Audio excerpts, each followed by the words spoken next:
it's time to sit back and relax with your favorite drink and listen.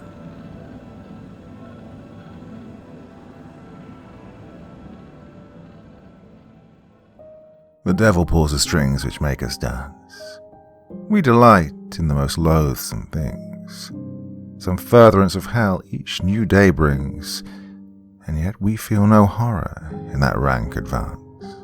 5 stories for you this evening, all written by the pen of AsAfterlife. We begin with Still Waters. Nestled deep within a quaint little town, whose streets are lined with small businesses and towering evergreens, sits a house tucked away beneath the cover of a nearby forest in New Jersey. Within its many walls lives a family of 4. A sister, a mother, a father, and a son. They sit at the dining room table, their merriment manifested by a gathering of food and joyous laughter. A fireplace blazes in a corner of the house, its flames licking the air surrounding it, transforming the frigid air into a comforting calidity. As they mindlessly wallow away in their gaiety, a man stands just outside the house, glaring at their animated shadows through the shut, ruby-red curtains. He places an unaddressed envelope inside their mailbox. An ominous smile sprawled across his callous face as he disappears into nightfall. Morning gifts its presence through the humbling song of the bluebird, rays of beaming light filling the many rooms to its melody. The children get dressed for school, while the parents prepared for work. The strong allure of curiosity beckons the father to the mailbox, taking notice of the elevated flag. He plucks it open, stealing the unmarked envelope from the inside, and stashes it away in his briefcase. They arrive home hours later. The mysterious man watches them as they ascend into their home, watching with an obtrude uncertainty to their reaction of the letter. While enjoying the comfort of his reclined lazy boy, the father's mind drifts to the envelope, taking refuge inside his suitcase. He unbuckles the case and pulls out the letter, sliding it open with his finger, beginning to read its contents.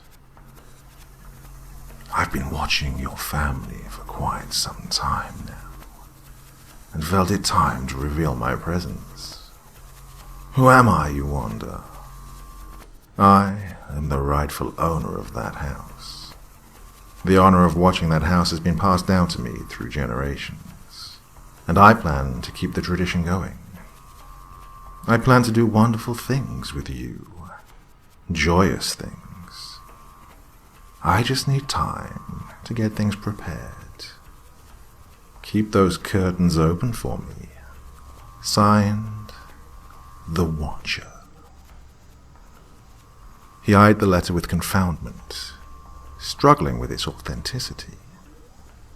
Feeling an ever-growing sensation of dread, he arose from his recumbent position and shuffled his way over to the exposed bare windows, drawing the curtains closed. He chose to withhold the letter's existence from his family for now, feeling it too early to raise alarm. The Watcher stared on as copious amounts of anger boiled within his blood. He furiously cleared his desk, sitting down to write out another letter. This time they'll pay attention, he thought to himself, watching from his bedroom window as the mother retrieved his newest letter from the mailbox. He grinned as she tore open the envelope, a hand hiding her perturbed expression as she showed her husband its contents. Your children are lovely, so young and vibrant. Their youth will complement my plans immensely. You'll find out what those are soon enough. Signed, The Watcher. The father, shrugging off the letter's contents, began to speak. God, this may be just some teenage practical joke. Don't fix your mind on it for too long. He listlessly tossed the letter into the fireplace. If the issue persists, we'll just notify the police. The mother looked at him with solemn eyes, clinging on to the hope of truthfulness in her husband's words. The Watcher's smile contorted into a grimace. His gleeful demeanor mutated into one of rage. Once again, sitting down to write his next letter, he knew that this time he would get their attention. He waited outside of their home, palming the letter in his hand. He knew their schedule by now, knew that in any minute the children would be arriving home from school, knew that the parents came home later that day. As the school bus pulled to a stop, he waited for the children to exit. Their faces displayed disoriented stares as they caught sight of the masked man. He silently handed them the note, tilted his hat, and sauntered off in the opposite direction. When the parents arrived home, they began to hear muffled knocking upon the walls. They headed to their children's room and were aghast to find them with their ears against the walls, a tightened fist the source of the noise. "What are you two doing? Why are you knocking on the walls?" The mother judged them with furrowed brows, waiting for an answer. "We received a letter today about something in the walls. We just wanted to find it." The daughter spoke with an innocence in her voice, forcing the mother to calm. "What letter?" The daughter pulls a crumbled note from her pocket and hands it to her mother. "Dear Brickman family, my letters are not to be taken lightly, so please do not burn them. My plans are almost finished, so I'll be coming for you soon. P.S. Have your children found what's in the walls yet? They will soon enough. Goodbye for now. The Watcher." The police were called the next day. The evidence the family managed to save was presented to them, and after searching the house, they concluded there was nothing more they could do. "You can file a report for now, but until we find anything on this guy, we can't do much more than that," stated one of the officers. "Sir, with all due respect, our lives could be in danger. Can't you send a squad car every hour to check in?" The officer sighed solemnly, removing his hat to show his sympathy. "I understand how you feel, I really do. Look, if it'll make you feel any better, I'll send a car out later today." The officer's notion was accepted, and they were sent on their way. The Watcher stood nearby, eyeing the officers with a detesting gaze. His plans were almost ready, and no one, not even they, could stand in his way. He would strike that night, long before anyone could claim suspicion of his identity. He readied his tools and prepared for nightfall. He stood in the middle of the road, caressing a gun in his left hand, his clothing cloaked in darkness. A large duffel bag sat beside his feet. The squad car barreled down the road. Droplets of water pelted the window, creating a misty veil. The Watcher readied himself as the car drew closer. The officer, only now catching sight of him, quickly put on the brakes. He withdrew his gun as he stepped out of the car, aiming it towards the man's obscured silhouette. "Sir, I'm going to need you to put that gun down, okay? Even through the cover of rain, prominent drops of sweat leaked from the officer's forehead. A look of worriment spread across his face. The watcher smirked and began to slowly place down the gun. The officer watched intently, shaking slightly from fear. Before he could react, the watcher lifted the gun and shot the officer point blank through his skull. He fell to the ground in a heap of his own blood. 1 down, 4 to go, he whispered to himself as he made his way towards the Brickman household. The daughter stared out of her bedroom window, watching as the rain cascaded down the tinted glass. Through the drop, she spotted the shadow of a man carrying a large bag, headed towards their home. "Mom! Dad! There's a man walking towards our house," she said as she ran down the stairs to her parents' room. "What on earth do you mean?" the father spouted before jumping from his bed into the living room window. He spotted the man his daughter spoke of, and a cold chill swept through his body. "Mary, quickly, call the cops. I think it might be the man who sent those letters," he yelled as he rushed to shut off the lights. The mother tumbled the phone in her hands as she struggled to dial 911. She could only speak for a few minutes before the power was cut off. The house grew dark. Heavy footsteps echoed upon the wooded porch beyond the door. The mother yelled for the daughter to grab her brother and hide in the closet. She did as she was told. The parents waited as the footsteps halted in front of the door. And then everything went silent. Suddenly, the door was smashed open. A masked man stood in the doorway. The father reacted quickly, rushing towards the assailant with a nearby fire poker. The watcher, quickly grabbing a large knife from his bag, plunged it deep into his chest before he could attack.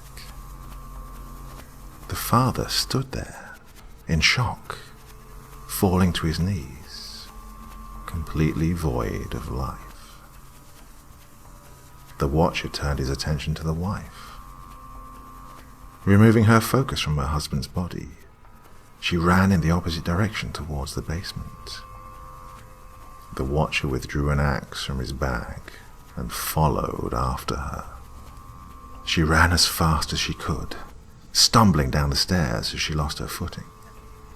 She quickly gathered herself from the floor and hid behind a tall stack of storage boxes. The watcher crept down the stairs, his steps virtually silent. Come out, wherever you are. I promise not to hurt you," he said with the facade of a reassuring tone. He began to walk in her direction, the mother trying fruitlessly to muffle her breathing. He hiked back and forth along the boxes, his steps growing fainter as he moved further into the basement. She let out a sigh of relief, feeling free from her pursuer. Just when the horrid realization of the situation filled her psyche, boxes slewed down from in front of her. An axe burrowed deep into her head. Blood splattered from the makeshift orifice, trickling down her head like the pour of rain. 2 down. He headed upstairs to the children's bedrooms. The sister and brother hid quietly in the closet, whispering softly to each other. The watcher tiptoed into the room. Held tightly in his hands was a knife and a saw. He searched around the room, under the bed, behind the desk, eventually laying eyes upon the closet. The children cowered in fear as the door flew open. The watcher smiled and placed a finger over his lips. The roar of sirens could be heard through the gush of rain. They plucked their guns from their holsters and aimed toward the door. "Come out with your hands up!" one of them yelled, waiting for any sign of movement. The door creaked open, and, to their horror, a man with drawn guns soaked in blood stepped out of the house. He slowly lifted his guns, angling them in the officer's direction. In an instant, a barrage of bullets pelted the watcher, forcing him to the ground.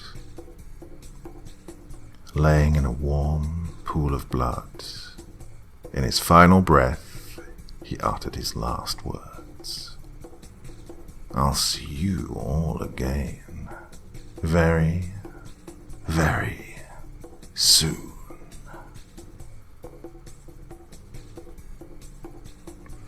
Hidden deep within the forests of New Jersey, a mansion sits, its walls decayed, its door cracked open.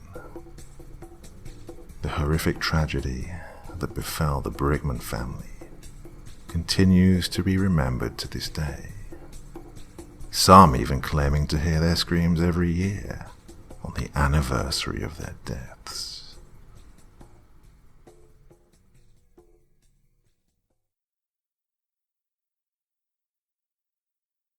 The house on Winchester Road.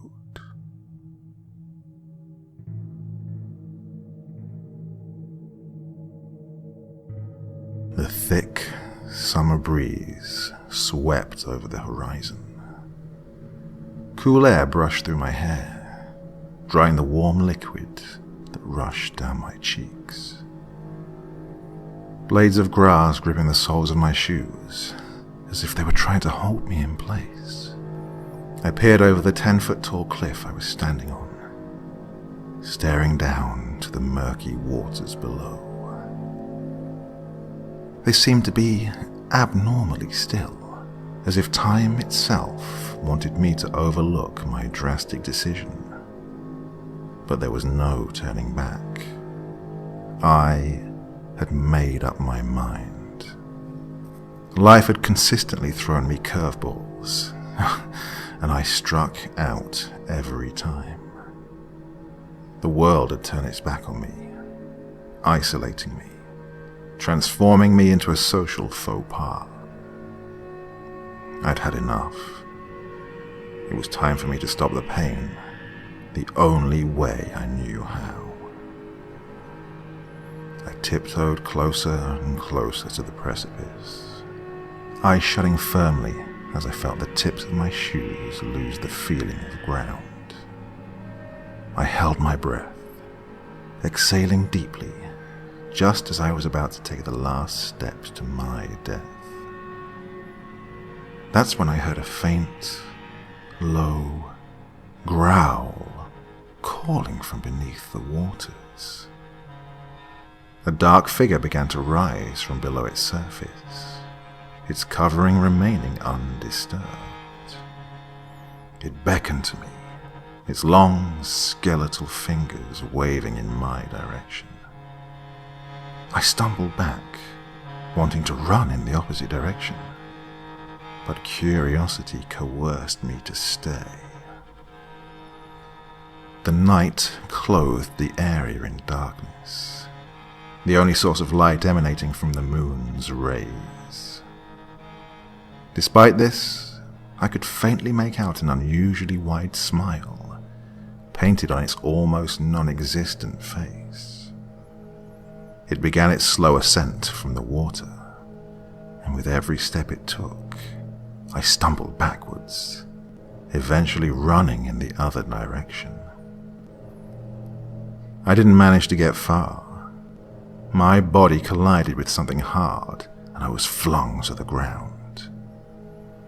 I looked up, laying my eyes upon the thing that forced me down. A sense of fear tingled down my spine. It was the creature The pale moonlight shone in its direction, and I could clearly see all of its features. Its face was void of eyes, with sunken depressions taking their place. Nails like sharpened blades reached towards the ground. Its skin, as dark as the night itself, glistening with a slimy texture. Its body was sickly thin and frail, almost to the point of decay. It peeled open its mouth with a grin, the smell of rotted corpses assaulting my nose. "Hello, my dear," it spoke with a soft yet raspy voice. It slowly advanced towards me. I was too afraid to move away. "Do not fear me, my dear. After all, I am the one who saved your life." I quickly opened my mouth to speak, confident in what I wanted to say, but all I managed were a few muffled stutters. The creature roared in laughter, tears falling from its eye sockets. After a few seconds, he managed to compose himself. "I know what you're thinking. Stopping someone's suicide attempt isn't really saving them, is it?" That was exactly what I was thinking. "Tell me, Elizabeth, why do you desire death so badly?" How did it know my name? I began to speak once more, this time producing actual words. "I wish to die for many reasons. Why should some have profitable lives and I have one void of meaning?" The creature glared in my direction, the corners of its mouth curving downwards. "You do not value your life as it is." He remained silent as he sorted through my words. "Very well. I shall grant you what you so desire. Of course, for a price." I slowly stood to my feet, confused by the creature's words. "How can you grant me such a thing? What are you?" It toppled over again in laughter. I was becoming increasingly irritated that it found my words so humorous.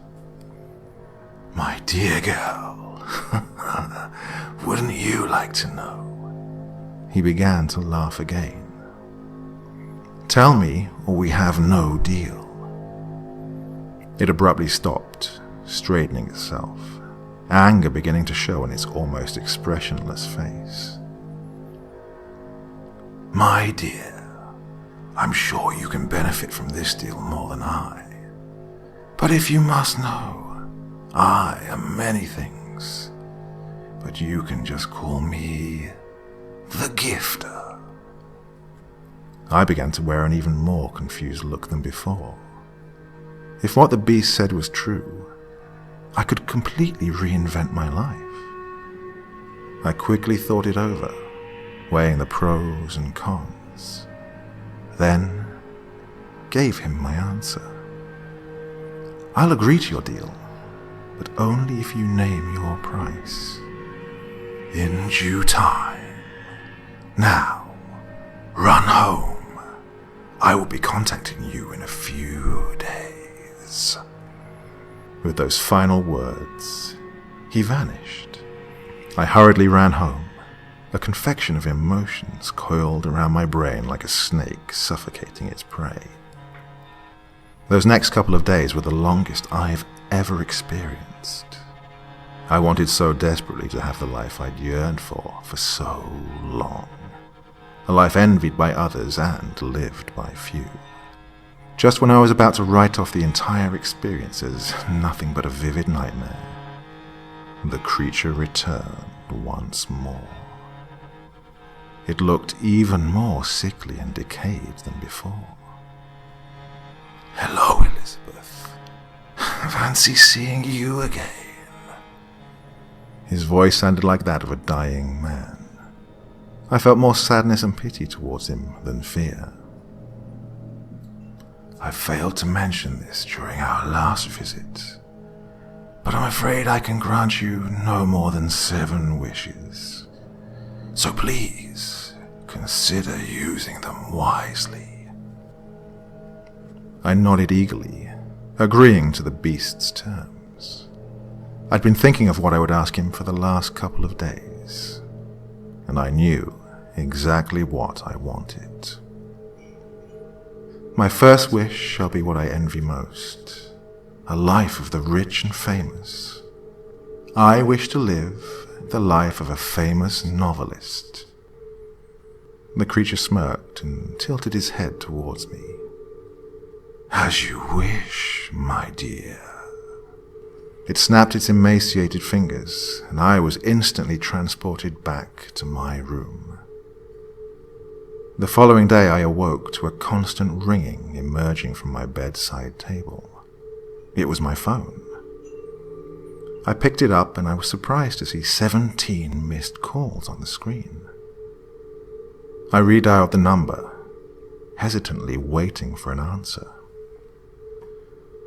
"Finally, you're awake!" The voice sounded frantic on the other end. "You have a book signing today. Didn't you remember? I'm coming to get you in half an hour. Please be ready." And with that, the unknown caller hung up. The wish had worked. I leaped from my bed, scurrying to get ready. Just as the caller said, they were there in half an hour. I never could have imagined the feeling of being wanted, of being appreciated. But here I was, able to experience every positive emotion I'd neglected throughout the years. Book signings, public interviews, and publishing deals with some of the top publishers in the US were some of the perks of my new life. But, despite my newfound fame, I had a reoccurring sensation that something was missing. I mulled over the feeling for many days. Amidst all of the fame and popularity, I arrived at my answer a few days later. I was not happy. Even after gaining so much, I craved more. The satisfaction of this new life was no longer enjoyable. "So, Elizabeth, how are you enjoying your new life? It's to your liking, I hope." The gifter slithered up to me, placing his long, delicate fingers upon my shoulders. "I cannot say that I am, although I appreciate what you've done. I still have yet to find complete happiness." I turned to face the creature. He looked a bit less sickly than I remembered.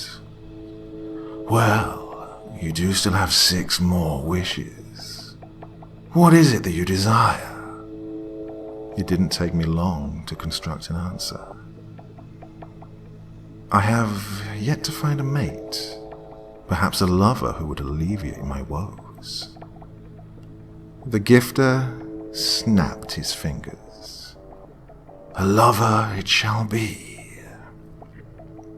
The next day, I met the man of my dreams.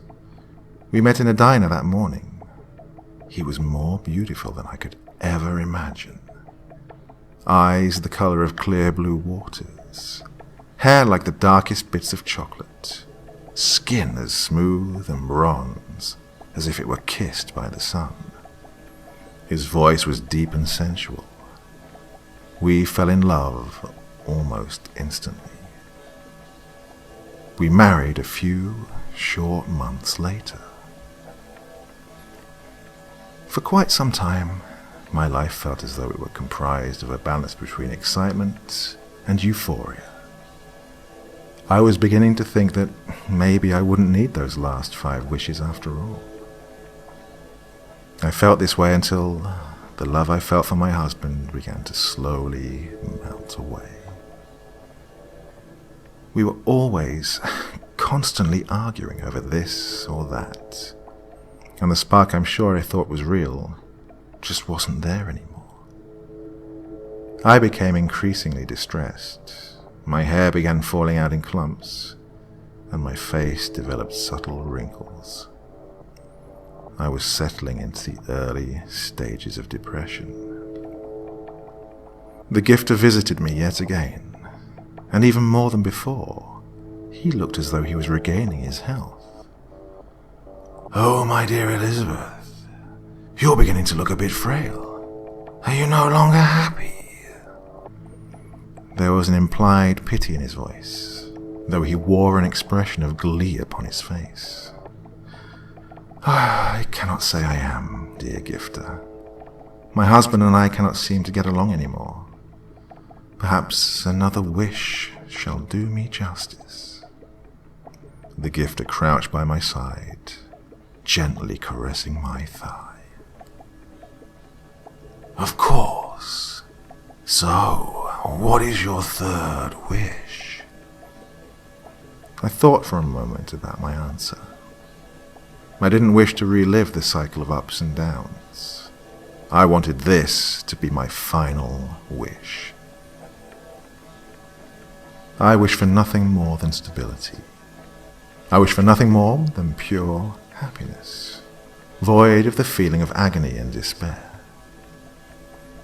I saw the beast snap its fingers for what I hoped would be its last time, and for a few short, prosperous years, I felt what I could call true happiness.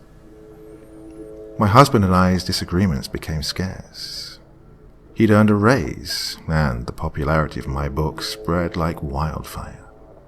Soon we were able to afford a bigger house, fancier clothing, and expensive technologies. But the more I reflected on our newfound happiness, the more manufactured it seemed. The smiles received from fans felt forced and fabricated. The praise I was gifted seemed simulated and robotic. Even my husband's love towards me felt artificial. 3 more wishes were made in the upcoming years, all of which ended in tragedy. I felt the motivation within me slowly dissolve into a pool of molten liquid. I stopped trying to keep up this facade of a life I'd constructed of my own free will. I lost my husband, my book deals, my house, everything. My hair was balding and my skin reduced to a wrinkly, grey texture. The feeling of tiredness and fatigue plagued my body. I was nothing more than an outer shell of flesh and dysphoria. The gifter visited me one more time, and while his flesh grew more and more vibrant, my own became more tattered and wilted. Poor Elizabeth. Look what has become of you. The look of sheer joy sprawled across his face, stirred awake an anger deep inside of me. How dare you smile while I wither away? Do you find joy in the suffering you caused? The gifter's smile faded into utter dismay. I felt a sense of regret at my sudden outburst. Just as the still waters, what is stolen from it is missed. But it always has what is to be appreciated. I stared at him in confusion.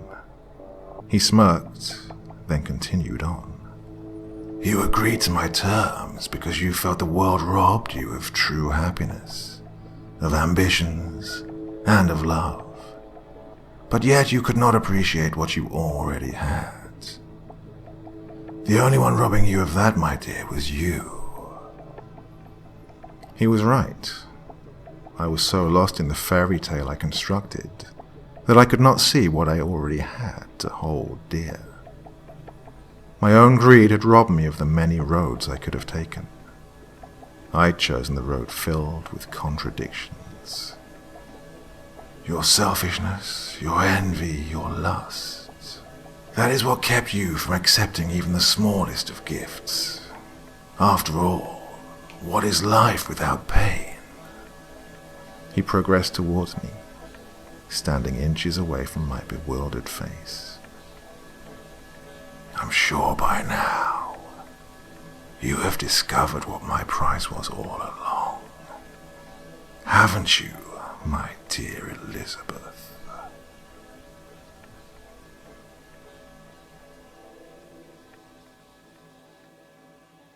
The Beast of Bramston Drain. The legend of the beast began with the birth of the 1800s. Many sightings have been reported along the woods of Hull. The half-wolf, half-man bipedal has caused anxiety and hysteria amongst the many disgruntled inhabitants, causing worriment for their safety. This type of folklore has always had a magnetic effect on me, pulling me into theories and philosophies, like a reader is drawn to a well-written book. My background in journalism spiked an interest I haven't felt since leaving the agency. Compelled to learn more, I decided to research further into this fascinating ideology. On my trip to London, I was accompanied by two friends, made in my early studies of journalism, both still working within the industry. Matt, the high-spirited, overly positive transfer from Aldgate, London, was my first choice for my departure. He never turned down an opportunity to revisit his homeland. He'd just hit the big 3-0 last week, and thought of the trip as a belated birthday gift for himself. My other companion, Lindsay, the straightforward, overly honest ex-girlfriend of mine who's always had a sixth sense for finding out my plans, volunteered herself the third to go. I couldn't turn her invitation down. Despite our breakup, I still had feelings for her. After all, who could deny those dark green eyes of hers? In a few short hours, we were all aboard the plane, headed towards London. An unexplainable sense of dread fell over me the closer we got to our destination. Somehow, I felt that our spontaneous vacation would end in sudden tragedy. Despite my assumptions, it was already too late to turn back. I wanted to know if the legend was true, but deep inside the crevices of my mind, I wanted it to be nothing more than a fairy tale. The hotel we chose was in a perfect location, just a few blocks away from the drain. We were in luck to find 2 rooms still available. Matt and I roomed together, while Lindsay was given her own. The time of our arrival, just a few minutes before 3 a.m, left us tired and weary, forcing us to start our investigation the following day. Thinking our voyage would be more enjoyable during the night, we agreed to some sightseeing before then. London is more picturesque than I'd ever imagined. The serene environment and aesthetic landscapes almost made me forget the spine-chilling creature that lurks nearby. Many learned of our plans, overhearing us during lunch, and tried feverishly to warn us against it. I've seen the beast, and what it's capable of. That drain is a place no man should tread. A voice calls out to us as we begin exiting the diner. We turn to see an old, crippled man, draped in tattered clothing, slowly approaching us. Lindsay faced the man and began to speak. "Thank you for the advice, but I'm sure we can handle this on our own. I've given my warning. Just know, if you do not wish to listen, things will not end well for you." Sorry to interrupt, but are you threatening us? Matt, increasingly distraught, decided to interrupt the conversation. "Young man, I do not wish to threaten you. but I cannot watch another soul be ripped apart by that monstrosity. Thanks for your concern, but we don't need your help. Matt rushed us out of the door, and we quickly walked back to the hotel and gathered in Matt and I's room. The old man's words began to trouble me. Maybe he was onto something. Maybe he really did witness the creature with his own eyes. Maybe that's why he became crippled. No matter what I began to think, I couldn't call off the investigation. My friends and I have traveled too far to let it end on assumptions and word of mouth. Guys, maybe we should listen to that old man. He may be right. What if it is too dangerous? Matt spoke his words softly. I'd never heard him sound so solemn before. What? And let that man intimidate us? No way. It's not showing intimidation, Lindsay. It's being careful. We're not so sure this thing exists, and I don't want to die finding out that it does. Lindsay sat on the edge of my bed, sighing loudly. Oh, I don't know. She looked up at me with those beautiful eyes of hers. What do you think we should do, Alex? We came all this way. I'd hate all of this to be for nothing. I took a deep breath before uttering a word. We're not going anywhere. We'll just bring some weapons along. I'm sure we'll be fine. They nod reluctantly in agreement, and we soon set out on our daring escapade. Our weapons of choice were a kitchen knife, Matt's custom metal baseball bat, and an axe we purchased at a hardware store. Are you guys sure these will be enough to fight an 8-foot-tall werewolf? We'll be fine, Lindsay. We have more than enough to defend ourselves. Matt was smiling ear to ear. I was happy to see him cheerful again.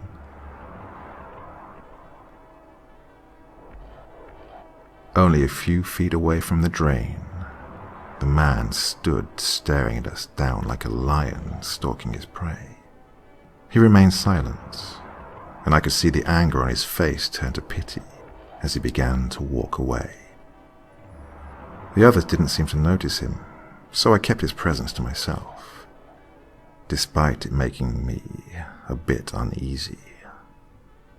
The drain was quiet and surprisingly serene. The water glistened under the pale moonlight, forcing my nerves to calm. Well, if that creature does exist, I know why it chose this area to live. Matt must have felt the same about the drain as I did. Even Lindsay's face displayed a more relaxed expression.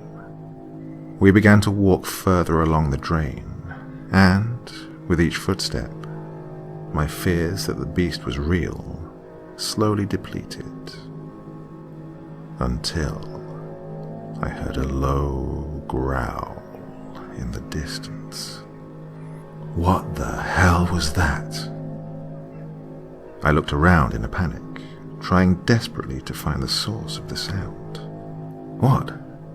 I didn't hear anything. Lindsay looked around as well, confused by my sudden outburst. I heard the growl again, and this time it was louder. We stopped dead in our tracks, beginning to hear what sounded like faint footsteps. We ran as fast as we could, ducking beneath the reach of the bushes surrounding us. The rustling of steps began to grow at an alarming pace. My heart sank into my feet, and I desperately wanted to gain control over my excessive breathing. We'll have to come up with a plan. Matt gripped his bat tightly in his hands. The footsteps turned into quickened poundings upon the ground. We began to run once more. What kind of plan would work against a beast? Lindsay yelled. I have no idea. A deafening roar echoed behind us. Matt managed to catch his foot in a branch and tripped, falling hard to the ground. "Matt!" Lindsay and I yelled in unison. I ran over to help him up. A low growl pierced my ears. I mistakenly peeled my eyes away from Matt and looked up. There it was, standing right in front of us. I couldn't believe my eyes. Not only were the legends true, but we were now standing face to face with the beast itself. I didn't know whether to be afraid or be in awe. A few seconds later, I received my answer. Its jaws unhinged, letting out a ferocious roar. Its eyes glowed a bright red. I grabbed Matt by his shirt collar and pulled him up effortlessly off the ground and took off running. The beast was quick. There was no way we could outrun it. We'd abandoned the use of our weapons, but I felt it was time that we used them. I began to pull out the knife hidden underneath my shirt. "No, not yet. It's too close. We need to trap it." I heard Matt's words, but I could not heed them.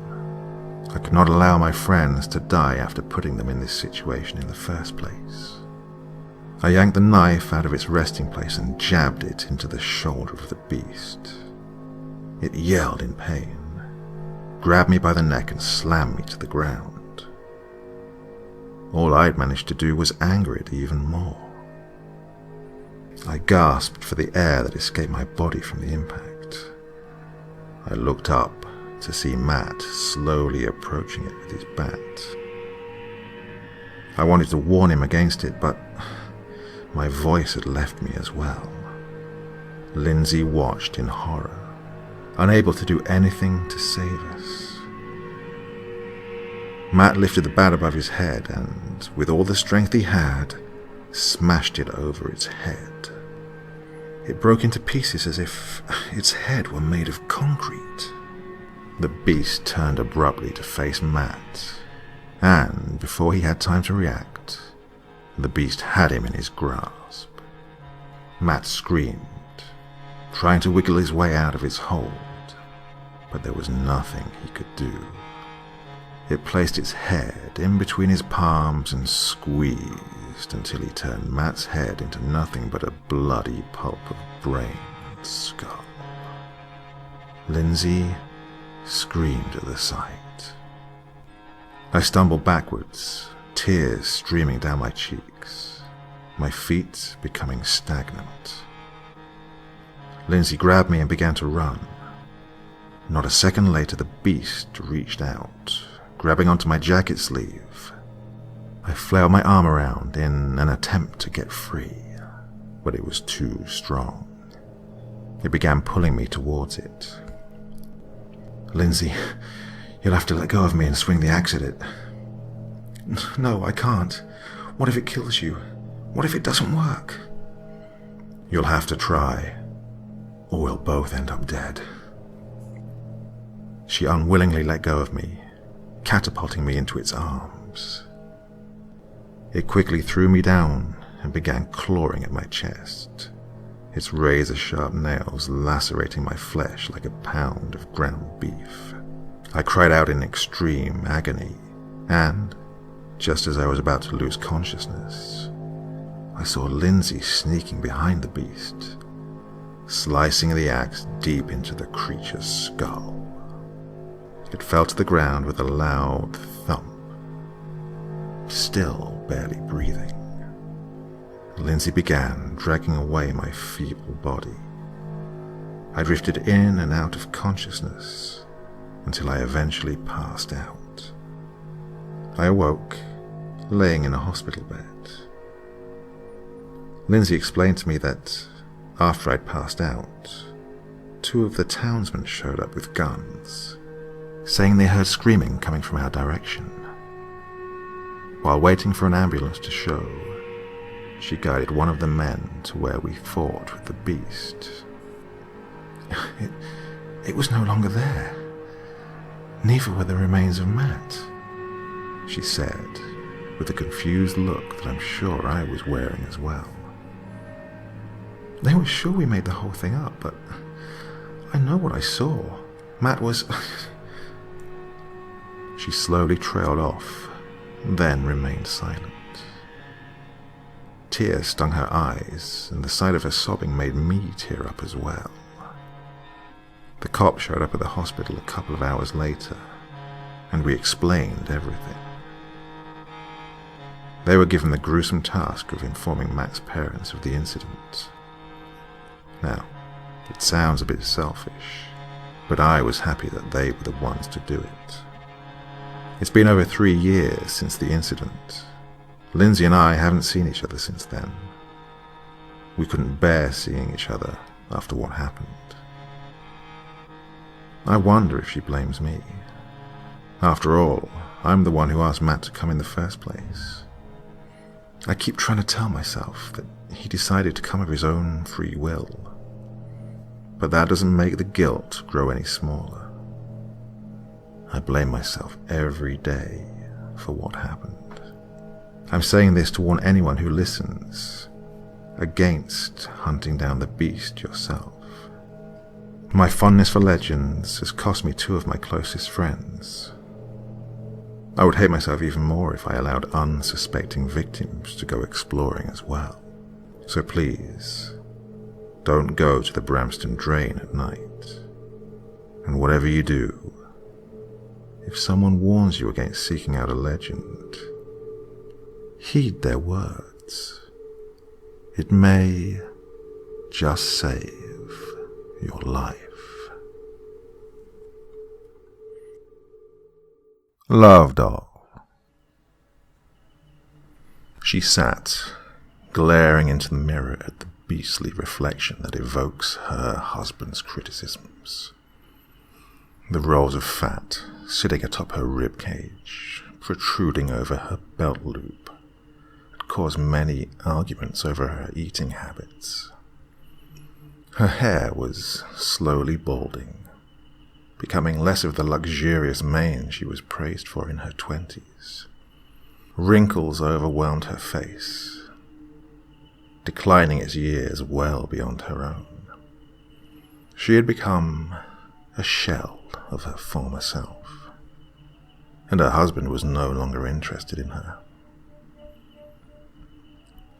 She herself felt her appearance had become a burden, once taking so much pride in her maintenance. It's slowly fading once the depression set in. She no longer took pleasure in keeping up what her husband so proudly worshipped, arrogantly showing her off like the proud owner of a new Ferrari. Exercising seemed too tedious, and plastic surgery was too expensive.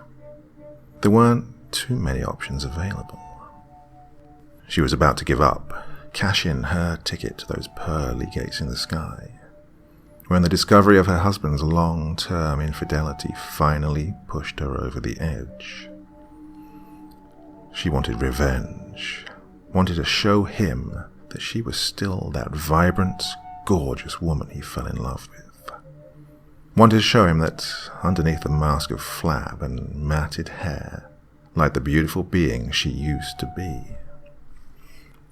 The internet offered no solutions of a quick fix, just a bunch of empty lies and deceptive gimmicks. Not even the deepest part of the World Wide Web could give any alleviation to her desperation. As she inched the cursor towards the red X in the corner, a pop-up revealed itself on the screen. Do you want back the body you had in your 20s? Missing the fire and passion in your marriage? Click here for the solution that will change your life. It was too good to be true. Had the man that claimed their creation finally decided to alleviate her misery? She spared no second in clicking the suspicious message. An order box appeared listing the price of the unnamed Holy Grail she'd been looking for. $120.95. How could something that promised so much be so cheap? She quickly entered her credit information, then clicked submit. Heaving a sigh of relief, she sat down. She laid down her laptop and leaned back against the couch.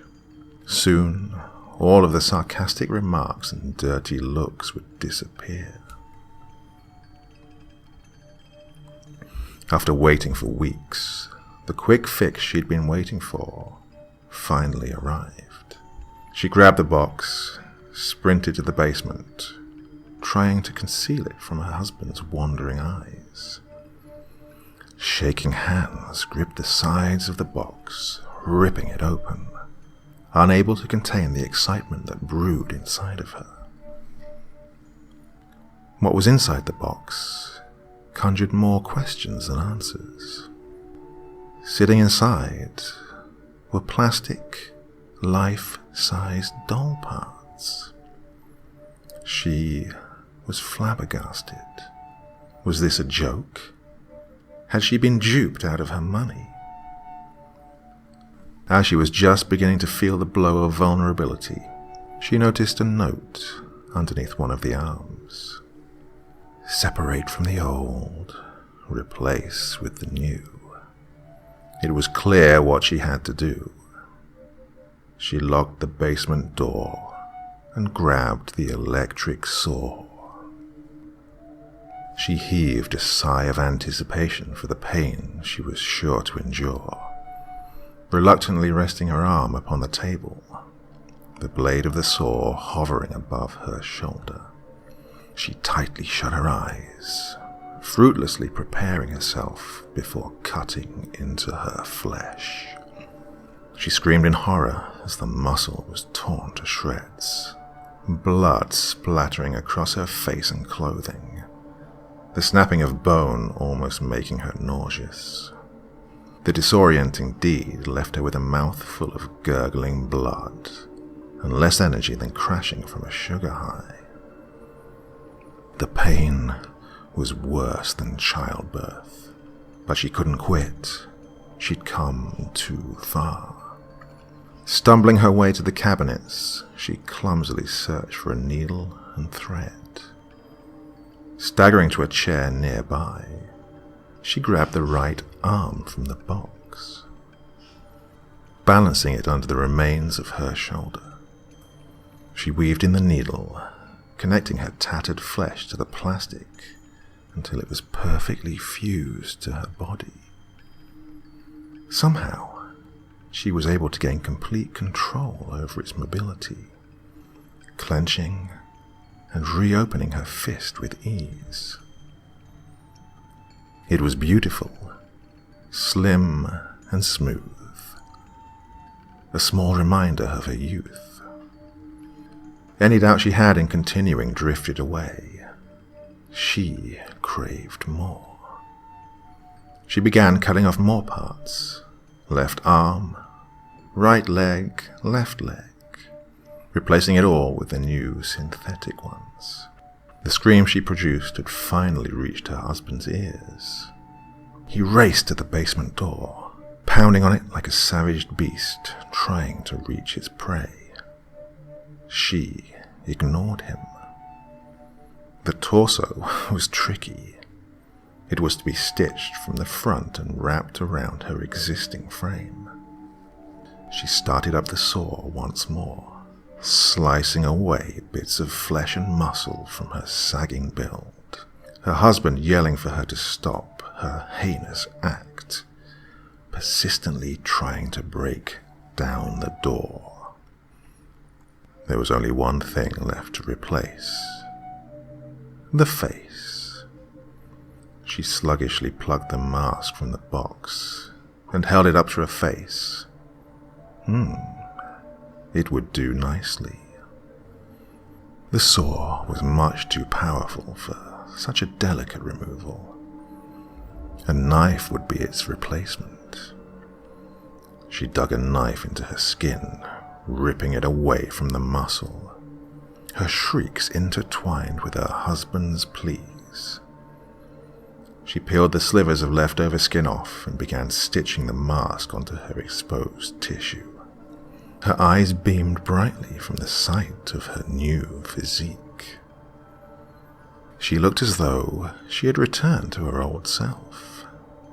The money was well worth the result.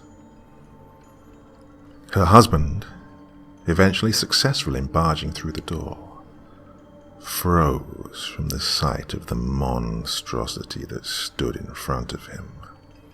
Blood trickled from the mask and stitch wounds, parts connected in a haunting manner, twisted and contorted in opposite directions. She limbered closer to her estranged husband, keeping her eyes fixed upon his horrified expression. "Do you love me now?" Her face crackled as she began to smile, taking several deep breaths before falling to the cold, hard ground.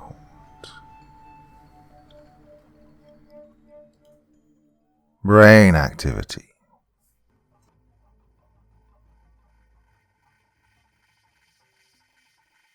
I've been blind for most of my life. Apart from the contours of shadows or clouds of color, I haven't been able to see anything past that. Ever since that fateful day that robbed me of my vision, being only 6 years old, I yearned for the chance to see once more. To remember the difference between red and blue, to see the rainbow of waves reflected through the fading blue skies, to see the bright green color of my girlfriend's eyes. I would give anything to experience what most would take for granted. That's why, when the opportunity arrived through a newspaper ad for an experimental eye surgery, I took no hesitation in signing up. As I walked into the building, my sweaty fingers intertwined between my girlfriend's. I could feel my nerves becoming mangled twists inside my chest. My heart quickened to the point of arrhythmia. "Don't worry, everything will be fine. Just try to relax." I exhaled a deep sigh of composure as the doctor walked towards us. My nerves only now beginning to dissipate. "Hi, I'm Dr. Slayton. I'll be the one doing your procedure. If you'd please follow me, I'll explain the process." I stood, holding tightly to my girlfriend's arm as she led me in the direction of the doctor. I was escorted into a brightly lit room and led onto the examination table. I listened closely as the doctor began to explain the procedure. "As you know, this procedure is extremely experimental. We've only tested it out on lab rats, but so far it has been successful. You will be our first human reciprocate of this surgery." I nodded my head, accepting of his declaration. When my girlfriend first informed me of this program, I was already well aware of the implications. I weighed my pros and cons, and figured out it was in my best interest to take advantage of the opportunity. What we will do is use your brain's natural ability to process light and exploit it. We'll stimulate the right cortex, forcing it to project light to the optic nerve and the macula first, to sharpen their ability to process shapes and colors. Then we'll send signals to the rest of the eye and brain once they begin to improve. The science of it all made my brain feel as if it were being shredded by a cheese grater. Despite my lack of comprehension, I knew that this surgery would change my life. The doctor prepped me for the procedure, carefully placing specialized contact lenses onto my pupils and fitting me with unusual-looking bifocals. He excused himself from the room for several minutes before returning, wheeling in a rather heavy device. "This is the strobe light that we will use for the procedure. We'll hook your brain up to the computers to monitor its activity while we stimulate it with patterns of light." I stood, slowly reaching out towards the machine. I felt its cold metal exterior beneath my lukewarm fingers. If I could only see what it looked like. The comforting touch of my girlfriend's warm embrace allowed me to put the thought of losing my sight so suddenly out of my mind. Soon, I would no longer have to dwell on that horrific night. No longer have to remember my mother's cries as the toxic chemicals spilled onto my irises. Their panic-induced wails as the doctor announced to my parents that I would permanently lose my sight. The regret and resentment in my father's voice for now having to care for a disabled child. The bitter nostalgia was almost too much to bear. I slinked back down onto the exam table as the sounds of the machine powering up pricked my ears. Following the sounds of working machinery were flashes of blinding illumination. Now, I can usually pick up on subtle shimmers of light, but this was something even a nocturnal creature living in the depths of Antarctica would notice. The goggles lessened a bit of the sting, although the translucent beam still managed to dance around violently behind my irises. After what felt like half an hour, I heard the machine shut down and felt the goggles being removed from my face. There will be some discomfort in the eyes after the removal of the contacts, but that should diminish over the next several hours. You'll have to wear prescription glasses for the first couple of days. Your next appointment will be a week from now. I'd advise you not to stay out in the sun for too long. It could cause an irritation to the eye. I nodded in comprehension and thanked the doctor for the opportunity, and then was escorted out by my girlfriend. On the way home, she began babbling endlessly about how the color of the machine matched my eyes, and how the brazen lighting caught her off guard. The doctor had been right about the discomfort. My eyes were in more pain than Michael Spinks receiving multiple blows from Mike Tyson. Even the curative nature of pain meds couldn't cheapen the peak. As the hours ticked by, just as the doctor promised, the pain began to disperse. I hadn't taken notice of any changes within my vision, but I was feeling pretty optimistic. After all, it was only the first of many surgeries to come. Within the following week came my second surgery. The doctor once again prepped me for the procedure and wheeled in the heavy strobe light. This time we're going to make minute changes within the procedure.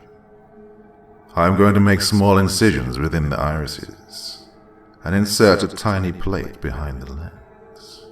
Since the optic nerve has been exposed to the light, it should be easier to stimulate. Will this incision be painful in any way? I was shaking more than a junkie during a heroin binge. We will be using numbing eye drops, so you shouldn't feel too much discomfort. The procedure should only take about 10 minutes. It'll be over before you know it. I didn't take much solace in the doctor's words, but I'd come too far to opt out because of a cut to the eye. I tried, unsuccessfully, to calm my nerves as the drops trickled onto my pupils. The numbing effects worked shortly after. My eyes could have fallen from their sockets and rolled to the floor, and I would still have had the urge to blink. Imagining the scalpel slowly slinking towards my eye forced my heart to sink below the soles of my feet. My eyelids wanted desperately to shield my eyes from the oncoming danger. The moment that the scalpel touched the tip of my eye, I felt like a frightened kitten in a room full of kennels. But the drops must have worked, because I couldn't feel a thing. As he worked, the doctor described the MO of the surgery, detailing each incision and insertion of the plates. The surgery seemed to go by a lot faster than originally announced, which forced my quickened heartbeat under submission. Once again, I was fitted with the goggles, and the blazing strobe light flickered patterns of light into my eyes. This time, however, I could see faint, multicolored silhouettes of various shapes within the room. It was amazing. The shape of the machine, the outline of my girlfriend's figure, the tones and shades of the designs that lined the walls. I could see it all. It wasn't anything close to perfect eyesight, but it was something I would never have dreamed of witnessing. I never wanted the images to end, but the moment the light was switched off, the images vanished with it. I was devastated. The visions had me under their spell, and I wanted nothing more than to stay within its grasp. I felt the doctor remove the goggles and tried my best to disguise my discomfort. Okay, all done. Once again, there will be some irritation in the eye for the next several hours. If the surgery has been successful so far, within a couple of days your vision should start to drastically improve. Before we finish up today, I want to give you a shot of hexyl maltrate. It's a trial drug, but should speed along the process. I will administer the shot just above the eye. This should only take about a minute or less for each side. Oh, great. More sharp things near my eyes. I could feel the anxiety from before rearing up inside of me. As I felt the needle enter the fragile flesh of my eyelid, I mustered all of the stereotypical manly distractions I could to keep my mind off the pain. The numbing drop's strength had long since worn off. The moment the needle plucked from my eye, I wanted to run full force out of that room in fear of more scalpels and syringes. The doctor, however, managed to put my hysteria to rest with his next words. Your next appointment should be your last surgery. There will be one last administer of the drug, but instead of using the strobe light, we will be using small, controlled flashes of infrared wavelengths. Aren't those type of wavelengths dangerous to the human eye? My girlfriend asked in a solemn tone. No, infrared is 100% safe. There should be no ill health effects from being exposed to it. My girlfriend and I swapped heartening glances. We both had total confidence in the surgery. Before leaving the exam room, the doctor handed me a small bottle of pills. These are called metropoxyl cepridol. These are also experimental, but have been proven useful in adding to the optic nerve's ability to process images. Take 2 pills with every meal, with a full glass of water. The doctor handed me a pair of specialized glasses, and we were on our way. For the next 4 days, I didn't notice any permanent changes to my eyesight, and my hopes for the surgery slowly dwindled. I desperately wanted once again to marvel at the stunning silhouettes I'd witnessed several days ago in the examination room.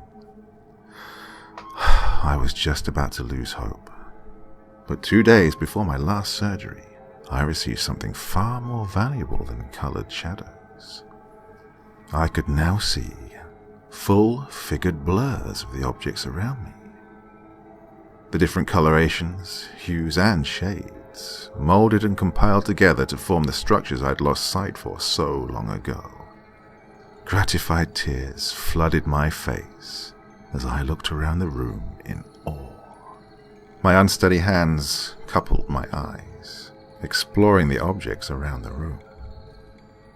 My girlfriend watched on as I tinkered with things with my hands, pairing their name to their appearance. Although they were blurry, I could identify nearly everything in my house. I could even lay my eyes on my girlfriend's beautiful green eyes for the first time. We spent the entire day roaming the landscape of our neighborhood. The colors of our surroundings were more vibrant than I could ever have imagined. As my eyes scanned the area, a childlike curiosity pierced my thoughts, and I began to wonder just how much my eyesight could improve. The day of my final surgery had finally arrived, and I felt like a chimp in a crowded zoo with a buttload of excrement. The doctor was captivated by my progression, feeling that the infrared lighting should cure the blurriness I was experiencing. The surgery itself took only 15 minutes. I was so excited to see the results that I didn't even flinch when the hexo-whatever drug was administered into my eyelids. The doctor handed me one last bottle of pills and instructed me to wear prescription glasses until the blurriness faded away. Of course, I had to buy them myself, but I was given a nifty little 50% off coupon for my participation. Over the next few days, my sight began to drastically improve, and soon the blurriness that plagued my vision had finally dispersed. Soon, my sight was completely synonymous to 20/20 vision. The water in the nearby lake was a resplendent deep blue. The grass mimicked the vivid hues of freshly ripened apples. The surrounding buildings seemed to animate under the sun's puppeteering rays. With each passing day, my sight became sharper and more precise, eventually graduating to the point of alarming concern. About a month later, I awoke, besieged by needle-like convulsions tormenting my irises. Colors swirled into frenzied starbursts, turning the familiar pigments into indistinct tinctures. The immense pain forced my addled brain into a chokehold, causing pressurized bile to leak up my esophagus. My girlfriend watched in horror as she hastily dialed the number to Dr. Sladen's office, a voicemail prompt greeting her on the other end. We both elected to hop into the car and drive there unannounced. Upon arriving at the hospital, my mysterious ailment seemed to get worse by the second. My vision blurred, mangling the objects around me, clouding my eyes with disorienting tangles of extrinsic colors, creating ones I'd never even seen before. I collapsed to the floor. Shrieks of excruciating pain burned from my throat and fluttered through the air. Nurses began to surround me, slowly inching closer, most likely wary of my mental health. "Can you explain what's wrong, sir?" One of them managed to stammer out through trembling chords. It didn't take them long to realize my mental state wasn't the issue. "Someone get a gurney. This man needs medical attention. Fast!" Somehow they managed to lift and strap my reluctant body to a gurney and wheel me to the emergency room. My girlfriend walked alongside them, trying her best to explain the situation. "Dr. Sladen. He hasn't worked in the medical field for over 10 years. Are you sure it was him?" I could hear the hesitation in my girlfriend's voice as she forced out the word yes. The nurse who wheeled me to the emergency room ordered one of the others to get in touch with Dr. Sladen in any way that they could. That didn't sit well with me. The nurses got to work, quickly putting me under the influence of anesthesia. Soon after, I blacked out, waking again several hours later. My girlfriend stood at the edge of the bed. Tears fell like pouring rain down her pale cheeks. She had a look of absolute terror sprawled across her face. Judging from the circumstances, I was afraid to pry, but I had to find out what she knew. Dr. Sladen was fired a long time ago for deadly practices with experimental chemicals. He was working here illegally during your surgeries. I swear I didn't know when I told you about it. This is all my fault. I should have checked into it. I'm so sorry, Adam. I was speechless. I certainly didn't blame her, but hindsight hit me hard like a steel bat to the skull. Before I could say anything, one of the nurses came in carrying a couple of papers in her hand. Something seemed a bit unusual about her. Her skin seemed to glow with a subtle orange tint. Small scales slithered up her arms in a rhythmic pattern. I was sure my eyes were playing a sick practical joke on me, so I dismissed the matter for now.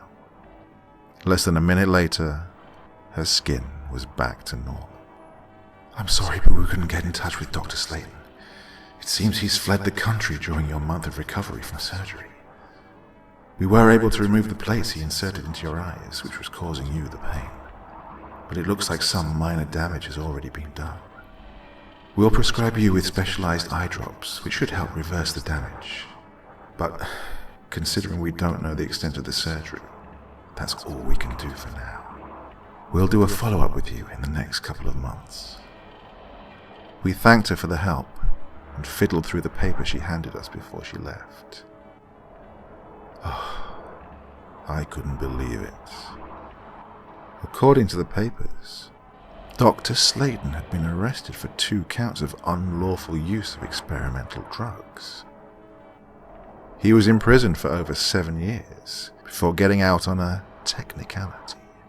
There's also speculation that he conducted the same experiment in 2 other hospitals. Over the next couple of weeks, my vision imploded into a disarray of jumbled colorations. I was sure that the minor damage to my eyes was 10 times worse than the nurse had let on. Just like the incident in the hospital, I began to notice a change in people's appearance. It started off as a minuscule distraction, appearing and then vanishing as soon as I took notice. Some had blistering sores covering their entire body. Others had flesh wounds that oozed black pulp that dripped onto the sidewalks. It was horrifying. I couldn't so much as look at another person without being disgusted. The visions didn't last long at first. However, they managed to get worse as time went on. No matter where I went, the distorted features and abnormal physiques of the public seemed to follow. Almost every single one of them looked as though they were trapped in a Halloween costume they couldn't get out of. The funny thing was, I seemed to be the only one who noticed. I knew it had to be a symptom of the surgery, but that didn't explain the reasoning behind it, or why I was experiencing them. I tried to get in touch with Dr. Slayton myself, although this task proved to be more than difficult. Even the aid of a private investigator didn't conjure up any results. Trying to take my mind off the situation, I decided to use television as a distraction. The results of the surgery had not yet affected any of the shows I watched, so I figured it wouldn't hurt. Oh, how wrong I was. As I flipped through the channels, nearly every single person's appearance resembled that of a Lovecraftian monster. It wasn't until landing on the news that I discovered the reason behind their gruesome transformations. To no surprise, all of the criminals plastered over the news had the same distorted features as the others.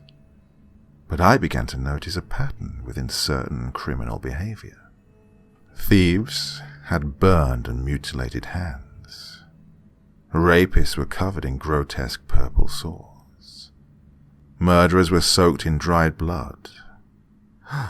It was daunting. I put 2 and 2 together, quickly realizing that I could now see everyone's true self. I couldn't rip my eyes from the television. The situation was more than impossible to comprehend. After that, every trip from my house turned into a scavenger hunt. I began taking mental notes of each characteristic, tallying them up and sorting them until they all fitted in neat little categories. A little brainstorming, and I was able to gather conclusions for each of the features. Liars, rapists, cannibals, pedophiles. I could now identify each and every one of them.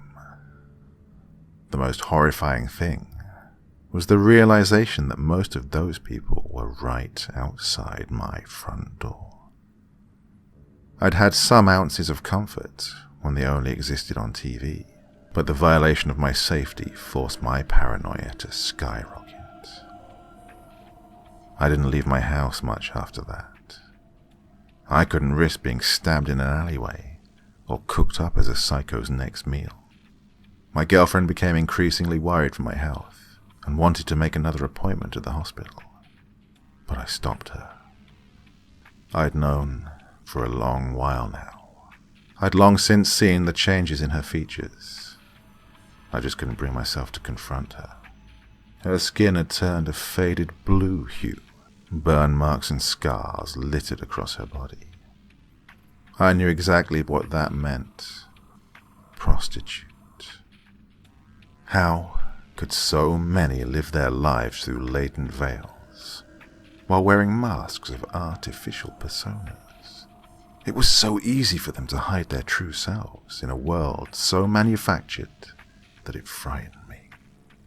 How many others were there? How many can claim truth to the personage they paraded? The more I contemplated the idea, the more my fear turned to rage.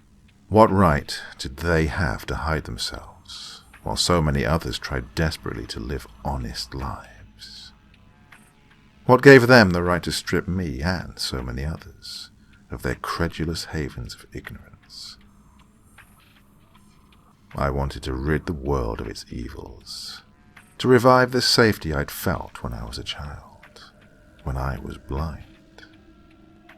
My girlfriend's flaccid body laid in bed as I quietly left my house. I hopped into my car, tightly gripping the steering wheel, staring down at the blood-stained hands as I started the ignition.